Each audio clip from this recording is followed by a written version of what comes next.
இப்போ வந்து தெருநாய்களோட எண்ணிக்கை அதிகமாகிட்டே இருக்குது. இப்போ வந்து தெருநாய்களில் பார்த்திங்கன்னா அதை இப்போ கட்டுப்படுத்துகிறதே இல்லை. அரசாங்கம் அந்த பணியை விட்டுருச்சு. முன்னாடி தெருநாய்களை பிடிக்கிறதுக்கு நாய் வண்டியெல்லாம் வச்சுருப்பாங்க. அவங்க வந்து இப்போ அந்த வேலையெல்லாம் அரசாங்கம் செய்கிறதே இல்லையா. ஒரு பெண் நாய் இருக்குதுன்னா 6 மாதத்துக்கு ஒரு வாட்டி 3-4 குட்டி போடுது. 3-4 குட்டி போட்டுக்கிட்டே இருக்குது. இப்படி ஒவ்வொரு தெருவுக்கும் 2-2 பெண் நாய் இருக்குது. அது 3-4 குட்டி 6 மாதத்துக்கு ஒரு வாட்டி போட்டுக்கிட்டே இருக்குது. அதனால் தெரு ஃபுல்லாக ஆடு மாடுகள் மாதிரி ஒரே நாய்களாகி போச்சு. ஒரு தெருவில் 4 நாய் குட்டி போட்டுக்கிட்டே இருக்குதா, அந்த தெருவில் உள்ளவங்க அந்த நாய்க்குட்டி எடுத்துகிட்டு போயிட்டு எங்கேயாவது ஒரு இடத்துல கொண்டு விட்டு வந்துடுறாங்க. ரொம்ப தொலைதூரத்தில் ஒரு இடத்துல கொண்டு விட்டு வந்துடுறாங்க. அங்கே போய் அந்த நாய்க்குட்டி என்ன பாடுபடுதோ தெரில. அதை வந்து உணவு இல்லாமல் கஷ்டப்படும், அல்லது வந்து கழிவுகளை சாப்பிடும், மனித கழிவுகளை சாப்பிடும், அது மனித மலத்தை சாப்பிடும். உணவு பற்ற பசியின் காரணமாக அது என்னத்தை இல்லாமல் சாப்பிடும், அல்லது சாலைகளில் அடிபட்டு போகுது. நிறைய குட்டியாக இருக்கும்போதே சாலைகளில் அடிபட்டு போயிடுது, கால் உடஞ்சி போயிடுது. குட்டியாக இருக்கிற அந்த அப்போ தான் அது உலகத்துக்கு வந்திருக்குது, அப்போவே அடிபட்டுருது. அப்புறம் நொண்டிக்கிட்டே தான் அது போயிட்டுருக்குது. அப்போ இந்த அளவுக்கு இப்படி வந்து நாய் குட்டி போட்டுக்கிட்டே இருக்குது, பெருகிக்கிட்டே இருக்குது, அதோட எண்ணிக்கை பெருகிட்டே இருக்கு. அரசாங்கம் இது குறித்து எந்த ஒரு நடவடிக்கையும் எடுக்கிறது இல்லை. அதனால் அது சாலைகளில் குறுக்கு முறுக்கும் ஓடுது. அதனால் தடிக்கு நிறைய பேர் விழுந்துடுறாங்க. நாய் கடிக்குது நிறைய பேரை. இந்தியாவில் 1 லட்சம் பேர் சாகுறாங்களாம் நாய் கடிச்சு. உலகம் முழுக்க 1 லட்சம் பேர் இன்னும் சாகுறாங்க, அதை விட அதிகமாக கூட சாகுறாங்க போலுக்கு. அந்த அளவுக்கு நாய்களோட தொல்லை மிகப்பெரியதாக. இதுக்கெல்லாம் அரசாங்கம் தான் காரணம். இதுக்கு என்ன ஒரு தடை பண்ணணும் அப்படின்னா, கருத்தடை பண்ணிடணும்.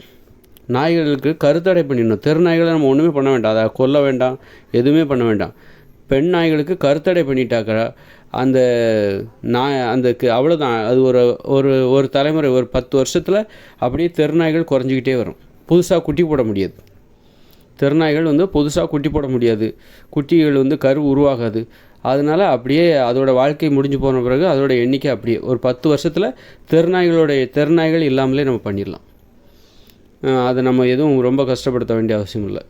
அதோட எண்ணிக்கை குறைச்சலாம். அதனால் வந்து மக்களுக்கும் ஒரு நிம்மதி கிடைக்கும். அப்புறம் நாய் வளர்க்கணுன்னா உரிமை வாங்கணும், போய் லைசன்ஸ் வாங்கணும். வாங்கினா தான் நாய் வளர்க்க முடியும். அது மாதிரி தெருவில் விடவே கூடாது. நாய்க்கு உரிமையாளர் இருக்கணும். எப்படி ஆடு மாடுகளுக்கு உரிமையாளர் இல்லாமல் ஒரு ஆடு மாடு இருக்காது. ஒரு ஆடு இருக்குன்னா, ஒரு மாடு இருக்குன்னா அதுக்கு சொந்தக்காரங்க இருக்காங்க. ஆனால் நாய்களுக்கு சொந்தக்காரங்களே கிடையாது. ஒரு முயல்னா கூட அதுக்கு ஒரு சொந்தக்காரங்க இருக்காங்க. ஒரு ஆடு கோழிக்கு கூட ஒரு சொந்தக்காரங்க இருக்காங்க. இந்த கோழி யாரோட கோழின்னு கேட்பாங்க. இது அந்த வீட்டுக்காரங்களோட கோழின்னு சொல்லுவாங்க. ஒரு ஆடுன்னா இது யாரோட ஆடு, அந்த அம்மாவோட ஆடு. அப்புறம் வந்து இந்த மாடு யார் மாடு, இந்த பசு மாடு யாருதுன்னா அந்த 3வது வீட்டு இருக்கு பாருங்க, அவங்க தான் அந்த மாடு, அவங்க தான் அந்த சொந்தம். அந்த நாய்கள் பார்த்திங்கன்னா தெரு கும்பலாக சுற்றிக்கிட்டு இருக்குது. ஆனால் அந்த நாயோட உரிமையாளர் யாருன்னா, நாய்களுக்கு உரிமையாளரே கிடையாது, தெரு நாய்களுக்கு. அதனால் உரிமையாளர் இல்லாமல் ஒரு நாய் கூட இருக்கக்கூடாது.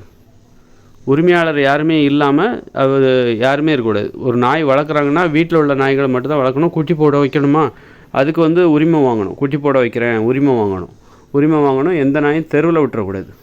தெருவில் எந்த நாயுமே இருக்கக்கூடாது. அந்த மாதிரி பண்ணால் தான் நாய்களால் நமக்கு ஏற்படுற தொல்லையும், மனித வாழ்க்கை முறை காரணமாக போக்குவரத்து வாகனங்களில் எந்த நாயும் அடிபட்டுறக்கூடாது.